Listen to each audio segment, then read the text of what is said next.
হ্যাঁ, এবারে কি হলো, আমরা এখানে এলাম, এই যে আমার সাথে একটা অসম্ভব সুন্দর একটা মানুষের দেখা হলো। এই মানুষটার নাম হচ্ছে জাকিরদা। জাকিরদার সাথে দেখা হওয়ার পরে আনন্দটা হচ্ছে, জাকিরদা যাওয়ার সময় বললো যে কালকে আমরা একটা খাওয়া দাওয়া করবো।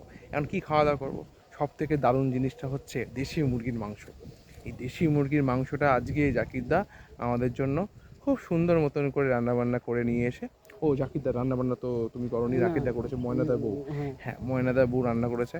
তো বৌদির খুব সুন্দর হাতে রান্না। আমরা আজকে এখানে, এই যে বন্ধুরা দেখুন আমরা কোথায় কোথায় খাওয়া দাওয়া করলাম, দেখুন এই যে জায়গাটা দেখুন, এই এখানটা খাওয়া দাওয়া করলাম। কি এখানে হ্যাঁ, খাওয়ালাম তো হ্যাঁ, জায়গাটা। হ্যাঁ, হ্যাঁ, এই এখানেই খাওয়া দাওয়া করেছি। এখানে যে খাওয়া দাওয়া করলাম, এই যে জায়গাগুলো দেখছেন, এইগুলো কেন গুরুত্বপূর্ণ জানিস তো, এই জানেন তো, এইখানগুলোতে আগে অনেক দূরে কিন্তু থাকা যেত, মানে মানুষ বাসস্থান ছিল।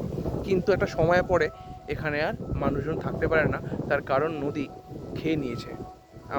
আপনারা সকলেই জানেন হয়তো যে এখানে মানুষজনের সেই সুযোগ সুবিধাটা নেই যে আমরা ভাঙন আটকাতে পারিনি। আমরা এই কথাগুলো সবাইকে আপনাদের জানাবো, সবার সাথে শেয়ার করব। আপনারা সবাই আমাদের চ্যানেলটা দেখবেন এবং পাশে থাকবেন, মানে বেশি তো কিছু চাওয়ার নেই আপনাদের কাছ থেকে।